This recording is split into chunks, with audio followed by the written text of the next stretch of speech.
Good morning, everybody. Welcome to another edition of Fireside Chat with Mayor Jeff Genung. I am Mayor Jeff Genung, coming to you today from the fire at the Ranch House. Let's get right into last night's council meeting. We had a fairly short agenda that we took 4+ hours to discuss last night. We started with a public hearing. We talked about annexation. We had a few members of the public that were affected landowners around the areas that we are looking to annex, and some of them spoke at the public hearing.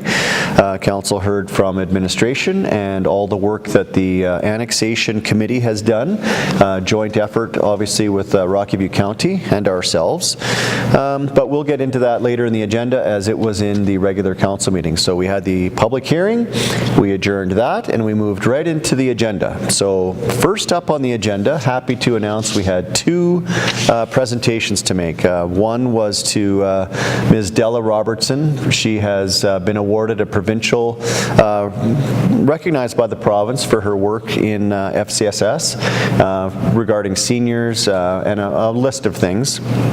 But so we felt it necessary as a community and as a council to recognize her last night. So thank you to her and all the work she's done on our community's behalf.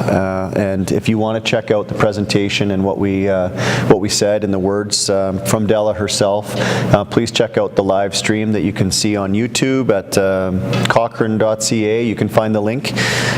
Secondly, we gave another presentation, and this one was the brand, Cochrane's brand, on a piece of cowhide that is a pretty cool presentation piece that the community gives to those recipients worthy of it, obviously. And last night we awarded this to the CASE group, the Cochrane and Area Event Society. They are the organizers that do the Labor Day Parade, amongst other things. They also did the Canada Day celebration this past year. But we were giving them this award last night for the 50th annual, I guess, Labor Day Parade. So thank you to them and all the work that they've done for our community as well. So we had two presentations. Council was up for photo ops and handshakes, and was a great way to start a meeting. That being said, let's move into the meat of the agenda. We had a list of delegations. It's coming up on the budget season, obviously, for council, so we've had a lot of delegations coming forward, presenting to council about the worthiness of each organization in anticipation of an ask for budget. First off the agenda was the Humane Society. Humane Society obviously does great work for our community with all the pets and our animal rescue, and if you haven't had a chance to go down to the Humane Society, I would encourage you to check out the great work down there. I did so almost a year, maybe, I don't know, a few months back, 8-10 months ago, left with a puppy. I did poked a little bit of fun at them last night during their presentation, after actually, where I have a signed document from the Humane Society saying that the full-grown expected weight of my puppy that I adopted would be 45 pounds. Well, that was 50 pounds ago. My puppy is now 10 months old and tipping the scales in at 95 pounds, so I gave them a little bit of a hard time last night about their estimation process they use, and I think it was just a ploy to get me to take this fine animal off their hands. But we're super happy with our puppy and all of the work that the Humane Society has helped in the community do. But I couldn't help but make fun of them last night. But enough about that. Next up was the library. We had the Cochrane Public Library make presentation again to council, outlining all of the great work they do down at the public library, outlining some of their things that they have the tool lending library they've started. They're going to have a life jacket sign out lending library. They're just some innovative things that they've done and continue to do, and programs that they operate at the library, and some of the finances that they accrue from that. And obviously they're asking again for budget operating funds from the town ongoing. So it was just a highlight of what they do in the community and what they use the money for. So it was good to hear from them. Next up was the Cochrane Environmental Action Committee, also known as CEAC. Ms. Judy Stewart and Ms. Liz Cole were in attendance on behalf of CEAC to make presentation to Council in regards to mowing that we've been chatting about recently behind some residents of Bow Meadows. Council was asked by a list of these residents that we go back to a practice that we were doing prior to 2015, and that was mowing the riparian areas behind the lots in Bow Meadows between Bow Meadows Drive and the river. So we're not actually talking about mowing the entire section, it's just one area of it, but CEAC last night gave presentation on from their point of view that this was not a good practice to undertake, that we should not mow the grass there. A lot of their discussion was around floodways and flood fringe and Alberta environment mapping that's been done, and then root systems that get put down, and what happens to grasses and natural areas when you mow them constantly. So thank you to CEAC for coming forward with their thoughts on that. Obviously, Council will take that into consideration when we deal with the mowing issue. I think it's coming up probably at next Council meeting. So that was CEAC. Next, we moved right into bylaws. I know, exciting times. Bylaws. Bylaw 15, 2018 was an amendment to land use bylaw brought forward by the planning department, and it's all around car washes. What's been happening to date is we have one item in the land use bylaw that defines car washes. So what the planning department has been experiencing in the past has been people would like to come forward with a different style of car wash. There's a drive-through car wash, there's industrial car washes, there's different forms of car washes out there, and our land use definition doesn't quite fit all of them. Obviously, we're trying to make it all fit with one, so they're splitting it. They're asking Council to consider splitting it into three. Would be land use, car wash minor, major, and there's another one, but there was three different car wash definitions and different areas of town and land uses that would accommodate each. So Councillor McFadden brought forward a point last night during debate that we would like to send administration back for a little bit more work on this bylaw before it comes to fruition, due mainly to noise and sightliness in an area of town specific to highway commercial. We were specifically talking about the West Valley area, and I believe it's West Rock Road. That is a highway commercial area, and car washes would be able to be put there. So we just want to make sure that we're not putting something in, a use in an area that would affect residents that are adjacent to that. So administration's been sent back to do a little bit of fine tuning on that, and it will come back to Council shortly. Next up was the River Crest land use redesignation. That is Phase 2 and Phase 3 of the River Crest subdivision south of River Heights Drive. As you go on River Heights Drive past Cochrane Toyota on the left-hand side, the south side of, or I guess it's the north side of the river, or River Heights Drive, sorry. Their Phase 1 has already been in place, a neighborhood plan's in place, an area structure plan is in place. There's a school site designated there as part of Phase 1. So this was Council giving second and third reading to Phase 2 and 3, which will allow that community to be completed. And by completed, that is They're looking to put roughly 150 homes, single-family residences there that will complete the community and also be first resident you would see there would be roughly around the spring of 2020. So we had some discussion around infrastructure and what the timing of this subdivision would be. It's a relatively small one given the areas that we have in town, but 150 homes, single family, like I said, would come on stream spring 2020. We would have our bridge completed by then, if not very, very close. Highway 1A and 22 would be underway.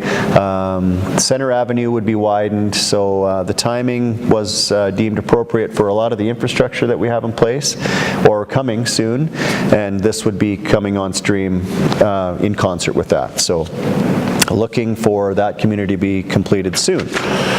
Next up was garbage. We talked a lot about garbage last night, and it's no reason or no wonder.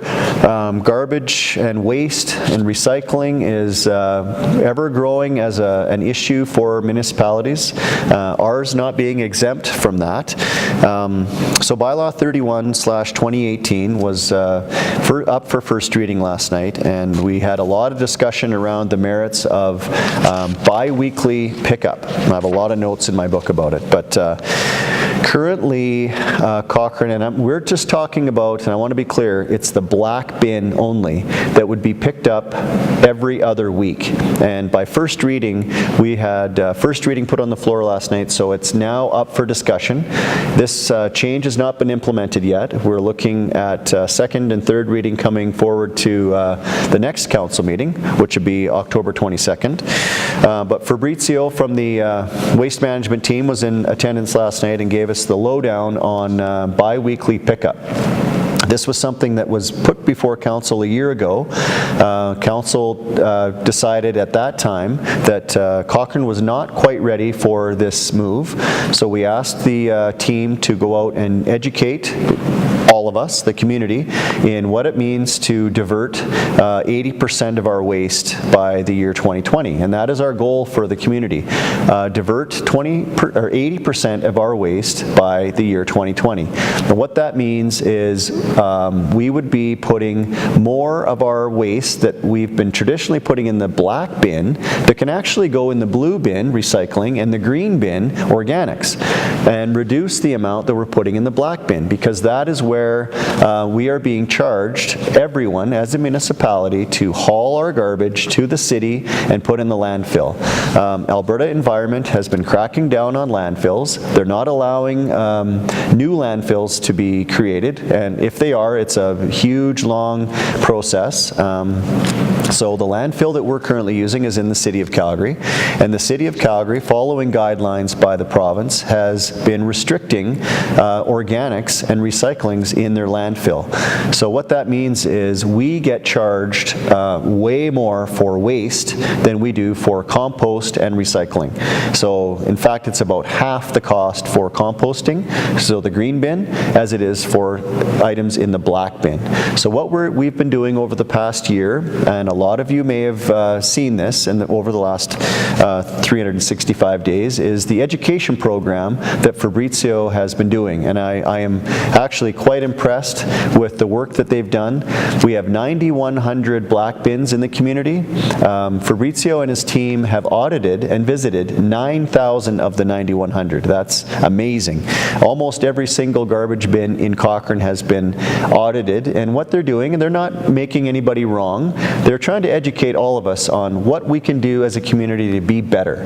What is it that we can do in our own household habits to change so that we are lessening our footprint on the environment, on our traffic. If we are going to have bi-weekly pickup, that means we would have half as many garbage trucks on the road, half as many trips to the city, and half as much cost of dump fees at the landfill in Calgary. So it's not an easy, quick thing that we can just rubber stamp and assume there would be no pushback from the community. This is a learning curve that we're all going to have to take. But through the audit, what we learned was that more than 50% of Cochranites are already using less than half of their black bin on a weekly basis. So this is going to affect less than half of the community.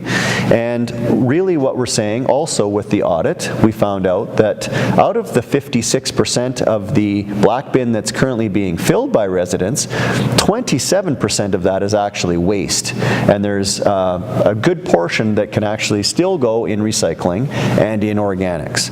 So we have a little bit of more learning to do. If this were to be passed next meeting, this would not come into effect until May of 2019. So we have another 6 months of educational programming that we can do to help everybody learn to change some small habits in your household to get us to the goal of reducing our waste being dumped in landfills. So greenhouse gases would go down. I mentioned the traffic.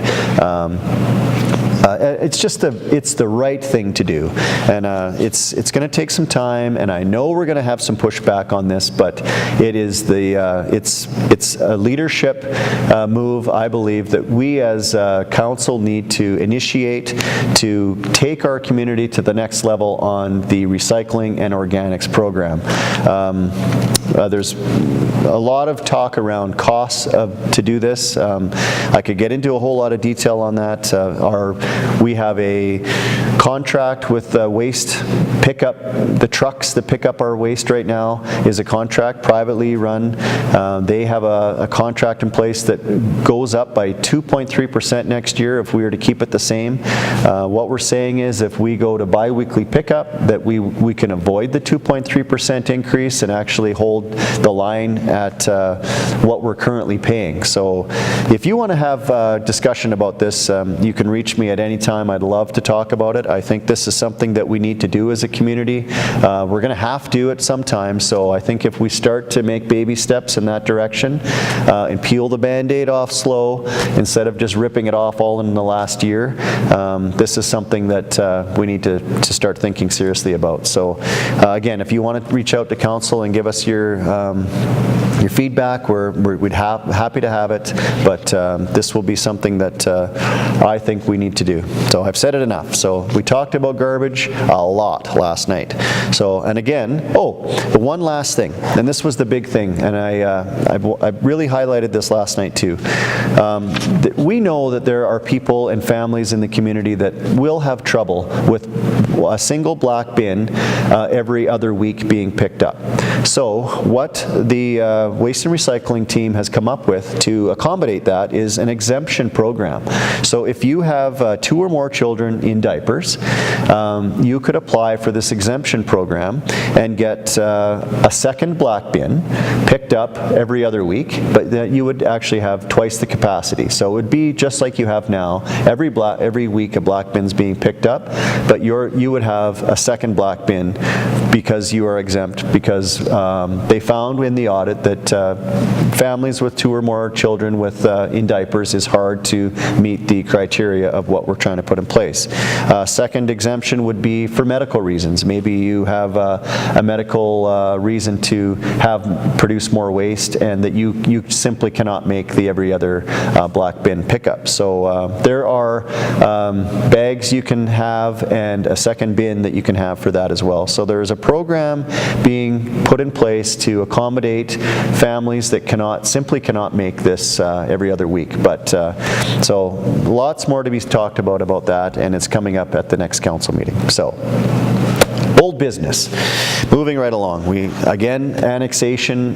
We had the public hearing earlier in the evening. Now we are actually talking about sending annexation on to the next steps, and that is council endorsed the annexation agreement that was brought forward by the annexation committee, which I sat on. We had a year of work that we have done to work with our neighbors, Rocky View County, to talk about the 2 pieces of property that I talked about, the quarter section, which is the one just east of Horse Creek Road, which the Rocky View School Division owns. Rocky View School Division would like to use roughly 30 acres of that quarter section for a high school, and they do not require the rest of the acreage, so roughly 130 acres they would like to sell to the town of Cochrane, and we are outlining that to be used for recreation purposes only. There is a 1 kilometer radius that is drawn around the gas plant that is in proximity there that deems roughly about a half of that quarter section not fit for residential development. We are not looking at annexing this quarter section for any kind of growth reason. It would be recreation purposes only, and the school site. So that is one piece of it. The other piece is the 40 acres that I mentioned north of Sunset Ridge. Earlier on, right after the election, I started meeting with Melcor, the developer in Sunset Ridge. If you recall, we had a lot of information going back and forth about a secondary access into Sunset Ridge, a very needed piece of infrastructure by everybody in that community.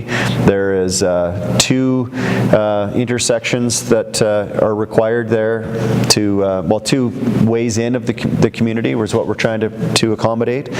Melcor, because of the limitations of the boundary of the town of Cochrane, could only put that in a certain area. We would like to see it further north to be able to do that, to accommodate the needs of Rocky View County, the town of Cochrane, Sunset Ridge, and Alberta Transportation. To get a win-win-win-win, we needed to annex the area first. So council endorsed that last night and is sending that to the municipal government board. So now we wait for the province to give us the endorsement on that. So that's annexation. Next, we talked about budget. Mr. Devana, CAO, gave us a quick highlight version of the budget. The budget in its full entirety will be presented to council at the next meeting, October 22nd, where we will get to see all of the line items and all of the details. Last night was just a quick, brief highlight version of it. Roughly, without getting into too many details, we're looking at a 3-year budget now instead of a 1-year budget. There is roughly a 3% increase being talked about. Again, it's very preliminary because council has not had a chance to debate this yet. So this is just where the administration has landed in their deliberations, and we'll be presenting that package to council coming up. Almost done. Last but not least, a notice of motion was brought forward by Councillor Wilson last night. We've had a lot of delegations, as you've heard me talk about. A lot of people coming forward looking for funding from the town. We're getting close to budget, like I just talked about. There's a lot of community groups that are asking for operational dollars. Councillor Wilson would like us to look at how the policy that we are operating under that we're using to dole out funds to community groups. So that will be coming up at the next meeting as well. So 4+ hours of conversation wrapped up into hopefully a 15-minute video. Thanks for joining me again. Hopefully you're finding these enjoyable and informational. Informational? Is that a word? Anyways, thanks for joining me on another Fireside Chat. That's it for now.